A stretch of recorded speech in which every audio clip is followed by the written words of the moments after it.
Yeah. Sat over there.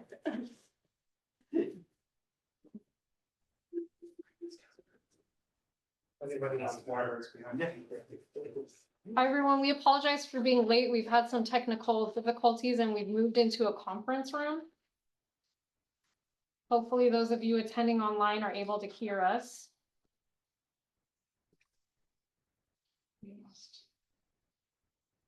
Jillian, do you mind giving a thumbs up if you can hear us, or raise your hand, or I can hear you guys. perfect, Great. thank you. Okay. Ready? All right, I'm gonna call to order the meeting of the ASOB for Monday, September the 8th. At 4:53 p.m. You have a roll call, please. Chair Lindsay, Present. Vice Chair Comra, Here. Member Delgado, Present. Member Middleman, Here. and Member Sullivan. Thank you. Is there any changes to the agenda? There are no changes to the agenda and no desk items. Thank you.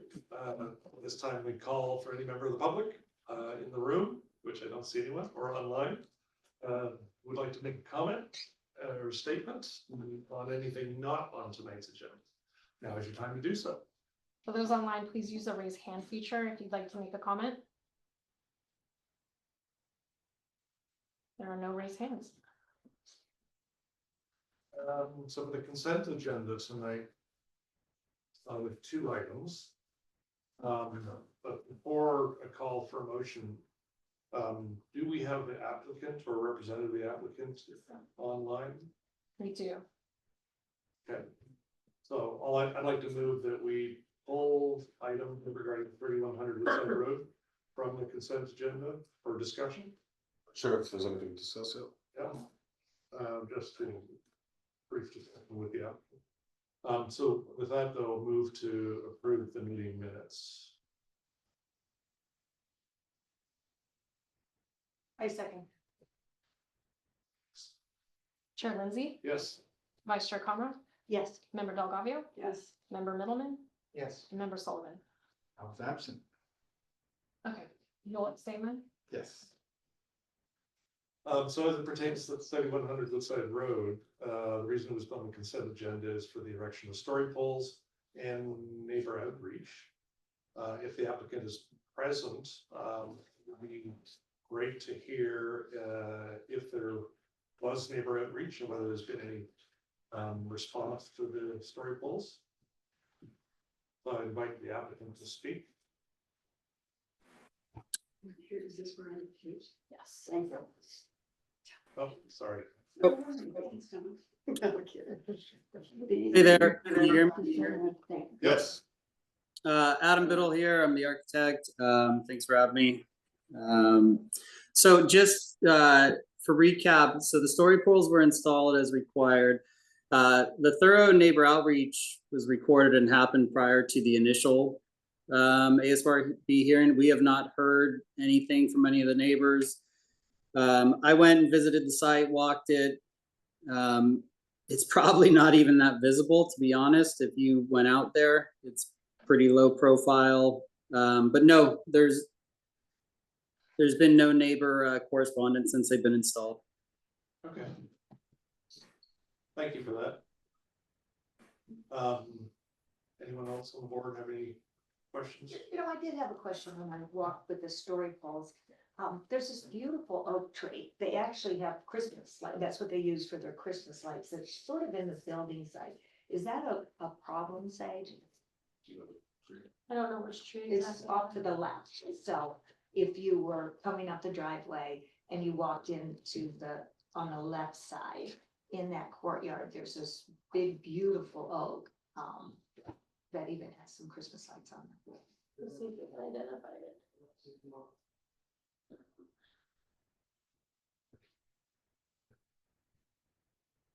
I'll tap it too. This is their proposed plan, but sorry, describe what you were talking about. Okay, so that's the This is main the house. driveway. So where's the driveway? Coming in that way? Mm-hmm. In a garage. the main, see where the courtyard is? Is there the planned courtyard? Is that not where a big oak tree was, or is? Which one are we talking about, sorry? Okay, so I'm assuming the garage is over there, that you walk in that way, and, you see that court. I'm not sure, it should be around in that area. It looks like so there's tree number 5, 6, and 7. There, and so those aren't shown for removal. Do you have anything you wanna add to that, Adam, or? It would be clarify? over here, though. I'm trying to flip through my photos. I can't find any with the Christmas or holiday lights, but I believe. Here's a picture of it. So, this one. I'm guessing you're referencing maybe like 78 on the, or number 3 on the initial, yeah, right there's 78. Or 77? Yes, I Um, mean, you could see the story poles sort of run into those. Yeah, so what she's showing is, the story poles are kind of go into the branches a little bit, Probably this one. so it's probably number 77, would be my guess. And so that one's to remain, right, Adam? Correct. So you'll often see sometimes, and that's what helps us also with these story poles. The tree protection zone is one thing, but sometimes branches, it does give us a little info to maybe even, slightly shift away during our permit development. I did not look hyper close at that one, to be honest. I'm looking at our site plan. And that one should be fine, but it is common that a branch or two might need some trimming or review by the arborist. But sorry, I didn't look that close at that specific spot. In the photo that Vice Chair Commerce sharing, it does appear beyond the lawn, so it's not above the retaining wall. Appears to be within the envelope of the story, or well, the proposed structure, yeah. Yeah, I think it's hard to identify where exactly on that drawing it might be. I don't see any trees be removed in that drawing. I'm looking at A4 and there's 3 trees marked for removal. No, I think it's 70, I think Sage is right. Somewhere, I'm not sure which one it is, but. And It is on the did you have a concern about this? Yeah, because it's just this beautiful oak tree and the story poles were kind of melded in with it. So these here show, these are proposed for removal.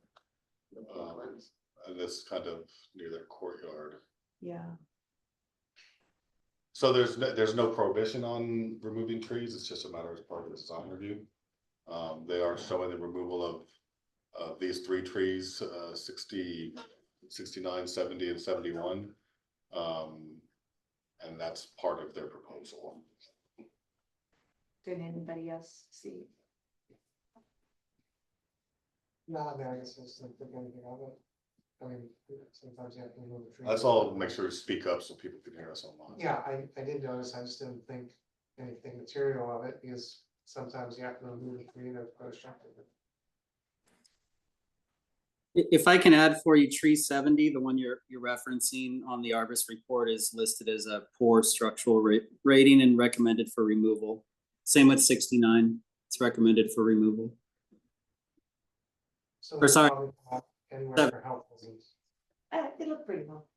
Yeah, so I don't think we've yet to identify specifically what tree it was. But anyway, that is, I just wondered, I'm just asking the question to staff. Yeah, those, I mean, they have the proposal to remove those 3 trees, all the others need to be retained as they're showing. So if it is in fact trees 78 or 77 or 76 for that matter, those are all proposed to remain, and the applicant stated is they may trim some of that tree if that's the one that's in question, but those will all be required to remain as part of the project. And then the other trees, I guess 69 and 70 have been reported as poor health. 71's kind of in the middle of the footprint of the building, so that would have to be removed. And that's just goes to. Well, I don't think it could be 78 or 77, because I mean, literally the story poles are in the tree, so it would have to be in one of those structures, right? Yes, if Yeah. it's showing that where the tree would be, yeah. So, yeah, Adam has his hand raised. Oh, yes, he's a panelist, so he's able. You can speak, Adam.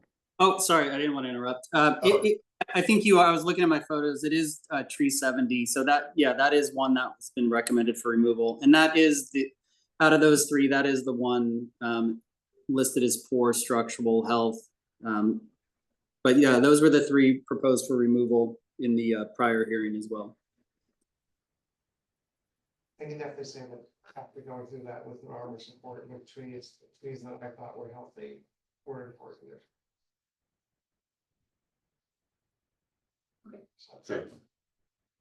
All right, so with the, any other comments or? No.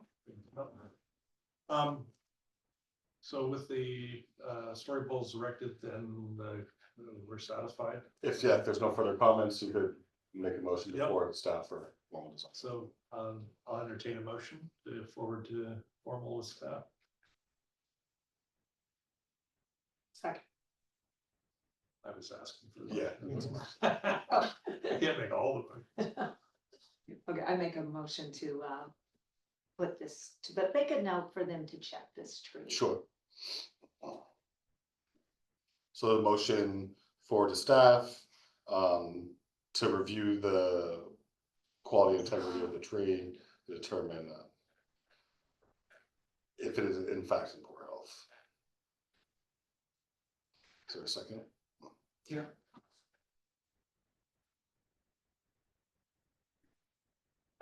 Chair Lindsay, Yes, Vice Chair Palmer, Yes, Member Middleman, yes, Member Sullivan, yes, and then just noted for the record, Member Delgado recused from this item. good, thanks. All right, thank you. Good. Moving on to the first item of the agenda. Or, well, actually, is Pat coming in? Yeah. third item of the agenda. Pat.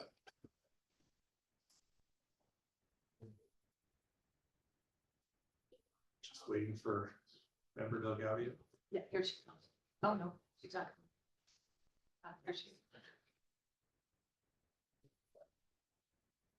Musical chairs. Yeah. I don't have to fight for this one. Okay, agenda item 3, this is 380 Mountain Home Road.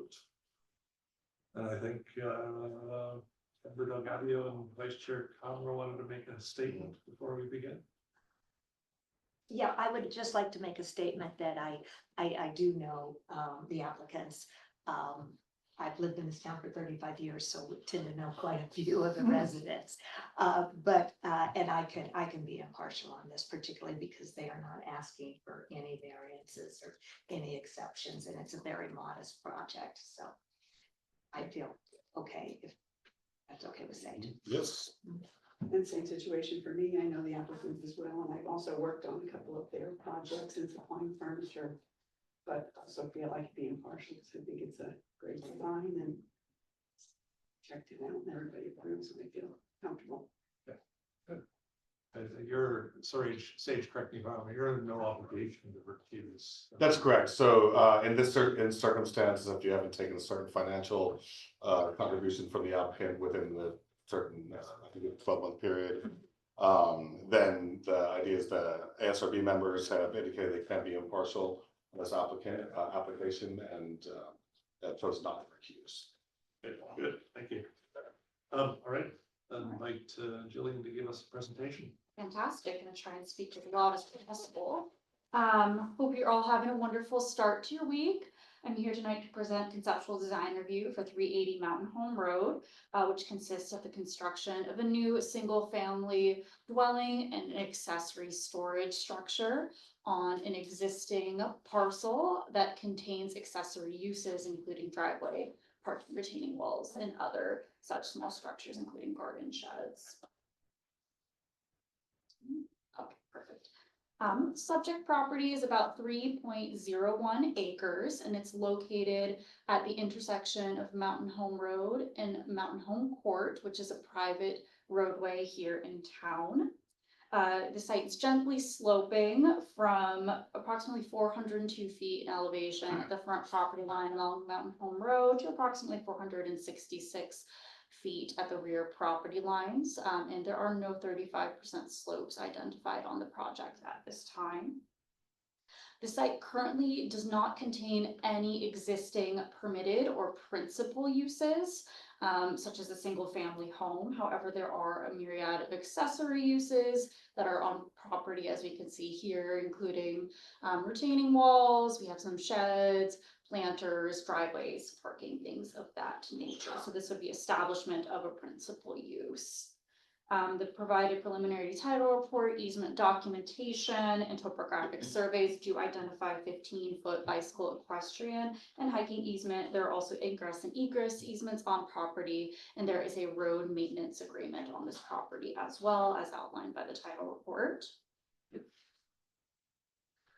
The applicant has proposed construction of a new single-family main residence sited on an existing level area, which we can see here relatively center on property. Existing site retaining wall is directly adjacent to the proposed main residence, and it is in a setback compliant location. The accessory storage structure is the one at the top portion of the page here. And it is utilizing Woodside Municipal Code section 153.207C for that slight encroachment that we see into the setbacks, but it is otherwise setback compliant. The applicant has proposed retention of the existing driveway on property, and they're going to utilize that existing driveway as a concurrent location for parking. You can see the tandem parking locations dashed adjacent to the main residence.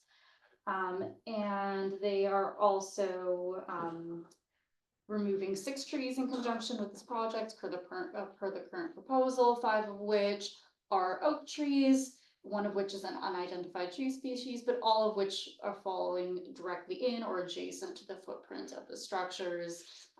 So see that they maintained the large forested nature of this property for the most part.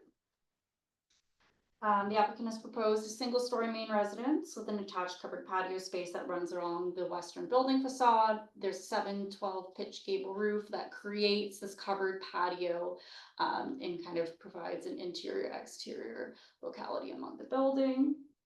The structure features simple forms, exposed wood columns, and beams defining the porch space in an understated scale that demonstrates high compliance with the Woodside residential design guidelines. Oh, okay, perfect. There are no floor area calculations required at this time. However, this project does ensure high compliance to about 1,195 square feet for the main residence, a little over 16.5 feet tall. So it's compliant on both parameters, and the applicant has indicated that the design has been done intentionally in such a way that it could be converted to an ADU if they want to install a larger house in the future. So this is a principal use. It is a main residence right now, but it could be converted in the future, should that be the desire of the homeowner. The accessory storage structure consists primarily of a large storage room and includes a water closet and an additional sink. So this is in fact just an accessory structure, no other definition on there.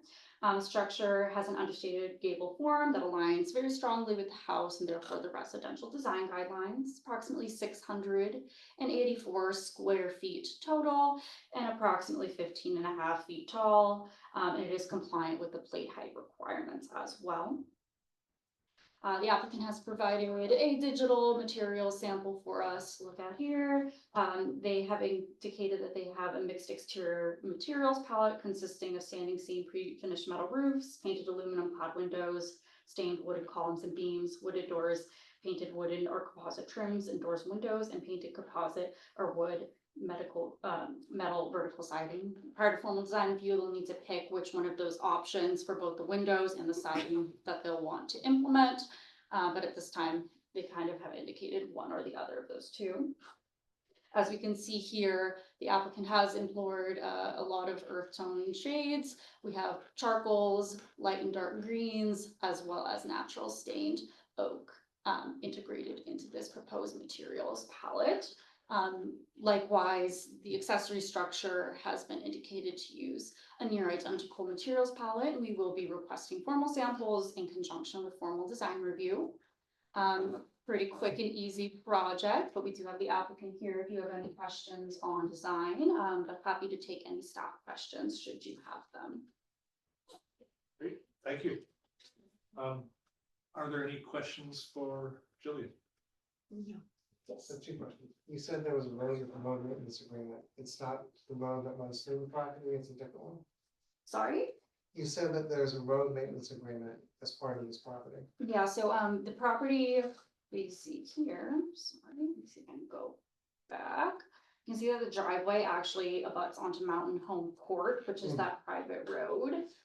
So I believe the majority of that maintenance agreement is in conjunction with that private road ownership on Mountain Home Court. And then you cited a section of the code around the encroachment of the accessory structure. Mhm. Can you refresh my memory on what that section is? Yeah, absolutely. So as we can see here, there's a minor encroachment of the accessory structure, but the code does speak to structures being able to encroach into setbacks in the event that the setback does not exceed 90% of what's required. So for example, if just that hypothetical setback was 10 feet, you couldn't go further in than 9 feet. Likewise, the average building wall width has to balance out in such a way that the wall equals the average. So if we had an encroachment that had, you know, trying to hit that 10 average, if we had an 11 and a 9-foot encroachment, those would even out to that 10, just for the principle And of so it. it can't be parallel to the property line, so it has this angle. So it's just a corner encroachment is the way to look at it. I got And it. so you have a corner that goes in no more than 10%. And then on the other side, it's increased in a setback, so you have the average meets the requirements. It's a very minor encroachment here. We can see kind of a matter of inches. So they are compliant with that standard of the code. And one question about the driveway. So Mhm. the driveway's in pretty poor state of repair at this point. I imagine that would be part of. I think so. Good, any other questions? I'm here. No? No, okay, no questions from me, so, I guess we'll move on to the applicant. Would like to make a presentation? Yeah, I mean, I think Jillian's pretty much said it all. There's really not a lot to say, other than, you know, the goal of this is to be very discreet and understated. One of the key elements that's on the site that we didn't really talk about that much are all those wonderful retaining walls. And they're just beautiful. They're the remnants of an old house that was there. I think they did a subdivision of a lot at some point in the past, and a portion went to the neighbor. And then the house was over the property line, I think, and that got taken out, but all those retaining walls remain. So we're just paralleling 2 of those walls, basically, so that the building just kind of sits and reinserts itself almost into the site, so that it looks like it was there with the wall at some point in the past. And then we focused the development entirely on places that have already been developed. So we're not, you know, we're decreasing or stabilizing the amount of the site that's actually being developed. So that's really it. Some trees are coming out. None of them are huge, I would say, and they're all kind of in a garden context. They're not really in a natural open meadow setting, anything like that. The llama stay, the llama stay. So that wasn't fair, yeah. The alpacas. All right, anything else to add? Not really, no, that's it. The materials, obviously, are very, very neutral and kind of understated. House is quite dark. The whole idea is to just make that thing go away as much as possible, you know. We are I did show on the sample imagery, I showed metal siding, which I kind of really wanted to use in a way, but honestly, the detailing on that is so tricky on a small house. I think we're probably gonna head towards the composite, which is, you know, almost as good for fire resistance. And it's just a more conventional assembly, so it would have been easier time for contractors to build it and stuff. I did bring some imagery of that wasn't in the thing that just shows how that can kind of be assembled in a way that doesn't really look any different from wood siding. So you can see, you know, the metal siding that's shown in the sample images, there's quite a tight spacing, so you can emulate that with the composite. So just don't want to reinvent it. Working back and look. It's a standard seam metal roof. Standing seam metal roof, yeah. And then aluminum cladding. Okay. Thank you for that. Did anyone on the board have questions of the app? No? Yeah. The retaining walls hint at some fascinating history. I think there was, yeah. Today, from the foot of the retaining walls to where the proposed structure is largely asphalt. Is that gonna be treated some different way when Yeah, so what we're doing is we're creating this curved low retaining wall, or curved wall, I guess we call it. That will then allow us to level out the area in front of the house. So it's actually gonna be at a lower elevation to the parking area, and then we can plant along there. It's really just the idea is to create a little bit of separation. Ideally, you'd be above, but that doesn't work with the grade of the house or of the site. So by dropping it down, we create a kind of an implied privacy for this house. Because there is, you know, there's gonna be coming and going, so to create something that allows them to have a space that you can call your own, as well as just having these views out over the orchard. It's sort of set, isn't it? Hmm? I mean, isn't it set down now? A little bit, yeah, once you get into the garden, it's down, and then the asphalt rises, so we're leveling that out a little bit, and then just dropping a curve. It's only like 18 inches or something, it's like see. And so the dashed rectangles are the proposed parking. That's right, yeah, on the opposite side. There's a total of 4. Is that Yeah. correct? Because it's not an ADU, it's a primary dwelling, it requires a 4. Yep. And what are the bars that are up off to the left of the storage structure? These right here? Oh, those are planters. Ah. So those are raised planters that they're currently using, so we're not disturbing those. I can't help but ask, you're a shower and a cooktop away from an ADU with the storage building. Why not just call it an ADU? Well, I don't know that we want to use an ADU when we might at some point in the future, you know, convert this to an ADU or something like that. Who knows what the rules will be, so I think it's not gonna be used as an ADU, so there's no benefit to it. Well, I mean, yeah, I think current current code allows 3 ADUs and a JADU on it. On a property of this size, they could have 3 ADUs and 1 JADU. And the other thing I think that would mean that we could actually push into the setback. Yeah, if a we little did bit it, more, yeah. We would have to then design our septic system around the primary house and an ADU. You just have to have one more bedroom. You'd have, yeah, well, yeah, either one more bedroom, But right now, your main residence only has 2 bedrooms. that's right, so And we're the probably minimum. for gonna septic over-design is that 3. anyway. Although, you know, when you put in the septic system, the minimum you get, the minimum size is 3. So you, yeah. You're essentially 1 cooktop and 1 shower away from the baby. Yeah. Don't have to insulate it, don't have to heat it, don't have to cool it. Actually, unfortunately, I don't think those are requirements. I think, For an ADU? It's building code question, Yeah, as there long has to be as some it's condition space. Yeah, I think so, yeah. Whereas a shed doesn't have to be. that's true. Okay, any other questions? No? We got you guys sweating in the sun. up I there. know. I'm in the Cool hot here. You're in me. Okay, so we can invite the public, if there's anyone online, because clearly no one in the room, so. We have Anyone one, online who'd like to make a comment? we have one person online. If you'd like to make a comment, please use the raise hand feature. They are not raising their hand. Okay, so close public comment and wrap up with board discussion. Anyone like to summarize? It's great. I like how you kept it with the terrain and land. That's well. I mean. It's great project. I would just. I think Laura said like that about the.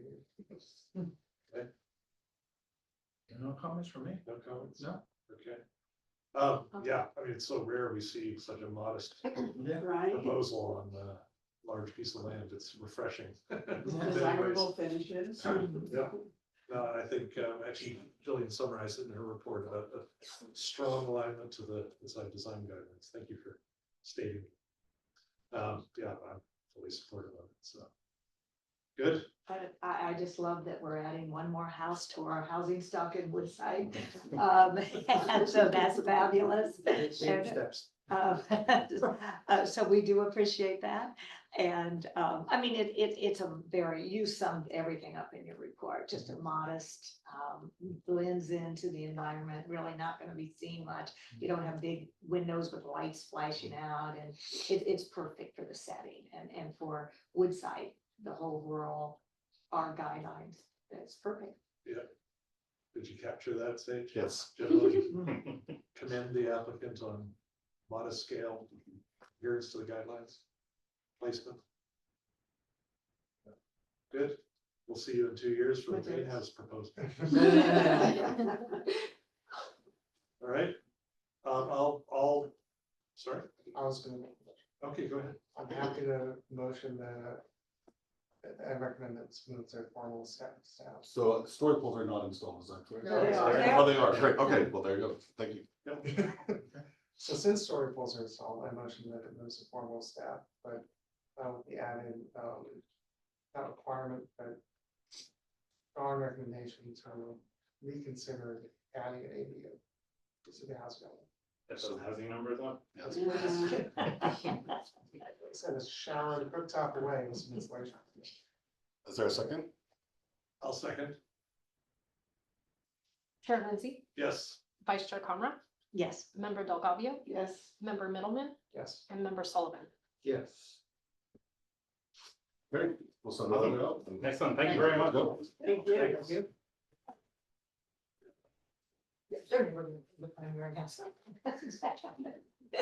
Last item is the director's. Yeah, so we just have a, we have a director's report for July, just has numbers. I do want to acknowledge the request to look at the housing numbers. And we're gonna have that in our August director's report, which we should have for next week's meeting. So I just want to give you an update on that, where we have all the numbers from previous years and we're running that this year, making sure they're correct. We looking okay? We have been exceeding our projections for ADUs in every year of the cycle, so from that standpoint, it's encouraging. Then there's some other projects that would have to move forward to really kind of complete some of the house development program. You know, I have a question, because, I mean, years ago when they bought this, there was a house on there that was torn down. Now, so that doesn't count as a house, right? So the state requirements are that you count for every new house permitted. And so you. So you don't take one away. So no, so there were things that changed 10 years ago or so, but you still identify houses that are demolished in each year. But the ones that get counted are just all new units that are permitted. And in this case, especially being something demolished so many years ago, that wouldn't even show up. in Okay, the so it is a new report. house, Yes. yeah. Yeah, so there's no subtraction involved. Correct, yes, that was brought up because it used to be that way, and they used to count permits filed as opposed to issued. Right. And that was even raised by a citizen group in one of our first years of reporting. Excuse me, and it was confirmed by HCD that we were counting everything correctly. Great. Okay, thank you. Is there one more question? How's the Butler, is there a timeline on Butler's project up there? We are talking with the fire district and be reaching out to the applicant again soon. There's items that they need to address, and so we're awaiting those items. Does that come back to us or? It will come back to the ASRB for the tentative. Thank you. And did the fire destroy much of the Putnam property over there, do you know? I'm sorry, no properties were damaged during the fire. I thought it, well, I don't think It structures. went yeah. up to, it was kind of to the back of Lanning over there. Tomorrow night's council meeting, if you want to go by Zoom, I know the fire district's going to talk about the exact incidents. Mhm. Yeah. What was it? Good. Thanks, Thank you. Julie, for setting that up. Very much, yeah. Likewise. Next week, 18th, yeah. Yes. So, 5:30, 5:27. great. Yeah, it wasn't so bad, an hour, No, 2 houses and an hour.